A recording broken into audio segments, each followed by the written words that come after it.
It's a very good phone, but is it special enough? Something which should read pretty clear if you've watched any of my channel. I don't make videos for average consumers. I make videos for techies who will hopefully be good tech neighbors to their average consumer family and friends. Now, I've been catching a general vibe on the coverage for the OnePlus 10 Pro. Overall, pretty grounded reviews, and I think some very fair criticisms, but all with a certain air or flavor in the commentary. It's just not special. It's not doing anything special. I'm putting this editorial together.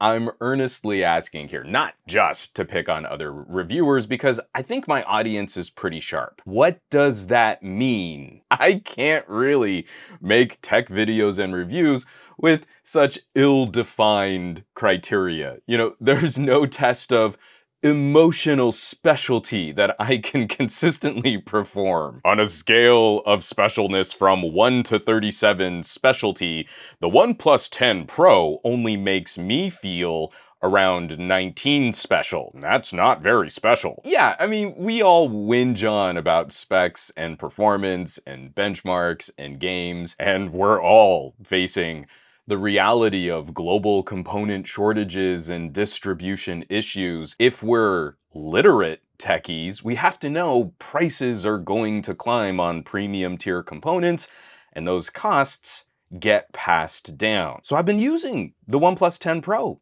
and it's been a great phone. It's not a good enough phone, I suppose, but now I'm going to sigh. Genuinely, straight up, it's a great phone.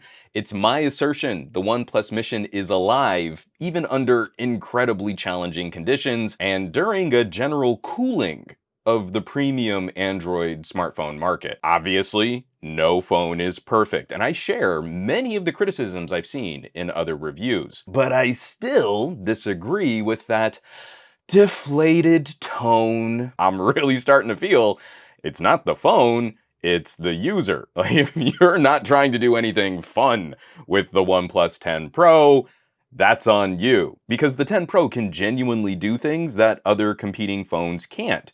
So why aren't we showcasing some of these advantages in our reviews and comparisons? We're so far removed from the early flagship killer days of the OnePlus brand, but this still exists in what should be a sweet spot for premium phones. You know, it's priced between an iPhone 13 and 13 Pro, with hardware that does a reasonably good job of giving the iPhone 13 Pro a run for its money. And you can miss me, you can seriously miss me with all of the lazy cut and paste, oh, you know, those OnePlus cameras are always lame nonsense. You're so far off the pulse. If you can't get great shots out of a OnePlus, you are a failure at photography.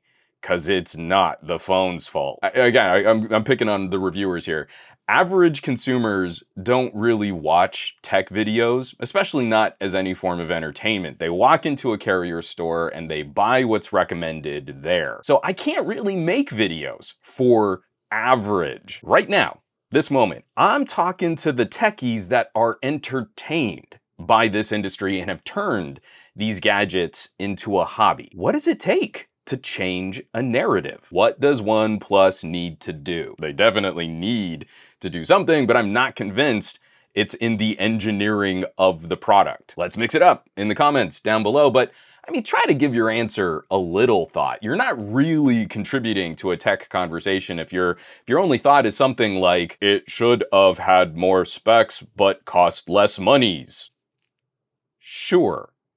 We all want better gadgets at lower prices, but currently the 10 Pro is savaging the hardware on the Galaxy S22 Plus for $100 less on the MSRP, and OnePlus is also going in on trade-in deals and offering special gifts. It's a competitive hardware showdown. To wrap this video up, I'll go first as I was a fan of LG. I think one of the crucial issues is marketing. People won't buy the phone if they don't know it exists, and they're not going to seek out the dusty back shelf of a carrier store. But I want to hear from you. What do you think? What changes the tone of a brand in these review conversations? How can we find what makes a phone special if we don't ever use or test the things that make it special. And if we get some really good hot takes in these comments, I'll shoot a reply video, and hopefully we can turn these conversations into more of a regular series. There's a lot that we could be digging into on the entire industry and philosophy